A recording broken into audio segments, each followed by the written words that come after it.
Members of the House are back home this week after an abrupt end to the session, as lawmakers in both parties pushed for the release of the Jeffrey Epstein files, ultimately forcing Speaker Johnson to close for business a day early, until after Labor Day. Does that mean this controversy is going to simmer until then? I'm joined by conservative Republican Congressman Eric Burlison of Missouri, who sits on the Oversight Committee and has called for the files to be released. Congressman Burlison, thank you so much for joining me this morning. Appreciate your time. It's good to be on. Absolutely. Thank you. Yes. How animated are your constituents about the Epstein files and the lack of information that has been released so far? Yeah, I think it comes mostly from a concern that government might be keeping secrets from them, that the intel community might have some kind of intelligence on government officials, whether it's our intel community or a foreign intel community. All of these are questions that people have in mind. And so we are definitely getting phone calls. People are interested in knowing the facts. They don't want us to drop the investigation. You told me last week about 500 to 1 were the amount of calls that are coming in. Is that still the case? And how much of it is driven by the concern that, the voters were promised repeatedly that this information would be released by this administration? Yeah, I think that the part of this problem is that there were some false expectations that are created, and that's a political mistake.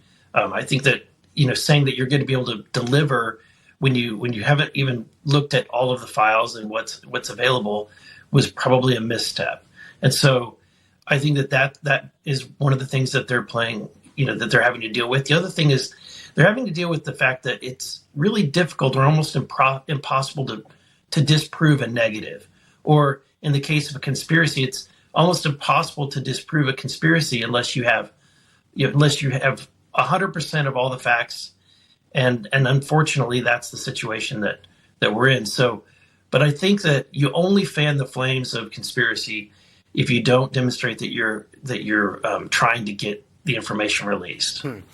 We know from reporting, Congressman, that the Justice Department briefed Trump in May that his name was in the Epstein files. That's not to suggest Trump did anything wrong other than having a past relationship with Epstein. But do you worry that it may appear to some that this information is not being released because Trump is mentioned in the files? Yeah, to me, knowing Trump, I would be really shocked if there was any kind of nefarious connection. I think that knowing this dynamic and being in the political world, what you see is that you're encountering thousands, if not thousands, of people every day. You have to, in order to create these social networks. It doesn't mean that you participate or even know, and certainly people that encounter elected leaders, they want to be close, but nobody airs their dirty laundry to elected leaders unless they get extremely close, I'm sure. And so to me, that's part of this dynamic. I'm certain that Trump, it was connected through social, and we've seen the photos. They were both high in New York scenes, and so they're going to know each other and be around each other. The question is, did Trump go to Epstein's Island? Was he one of the individuals that Maxwell tried to get a girl to sleep with? He says that's not the case. I believe him. But at the end of the day, I think the American people want to know who did go to Epstein Island and who Ghislaine Maxwell did set up arrangements with. And Congressman, your committee, the Oversight Committee, now is planning to issue a subpoena for these files. And also 2 Democrats on your committee, Robert Garcia and Ro Khanna, now want the Epstein estate to turn over the birthday book from his 50th birthday, where Trump and dozens of others were listed as contributors. Would you like to see that book, the birthday book, in the name of transparency? I haven't heard about the birthday book. I don't know that if that has any kind of bearing on as evidence on who was being arranged to have sexual encounters with girls. I'm more concerned. That's what I'm actually concerned with, is trying to, instead of finding out who he went to a party with or a birthday party with, I care more about who actually went to the island and who was arranged to sleep with a minor. So it sounds like they want a subpoena, the Democrats do, for that book. It sounds like you probably wouldn't support that. Is that right?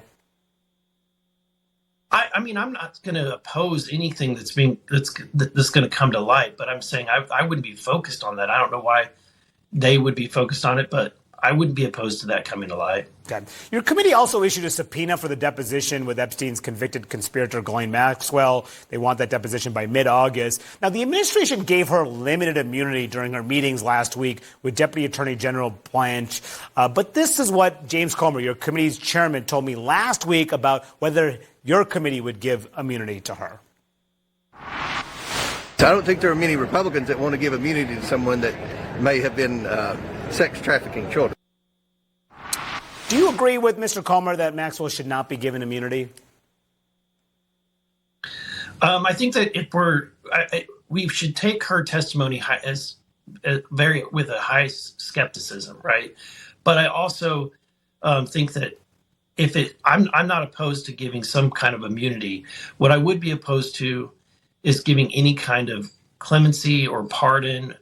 That's not something that I think that any Republicans are going to be willing to do. Yeah, so that's my next question, because Trump has not not ruled out a pardon for Maxwell. Do you think that would be a mistake for Trump to pardon her? I do. I think it would be a mistake. At the end of the day, she committed heinous acts that I think that it would be a disservice to her victims where she did not have to serve her sentence. All right. Congressman Eric Burlison, thank you so much for joining me this morning. Really appreciate your insight and your perspective.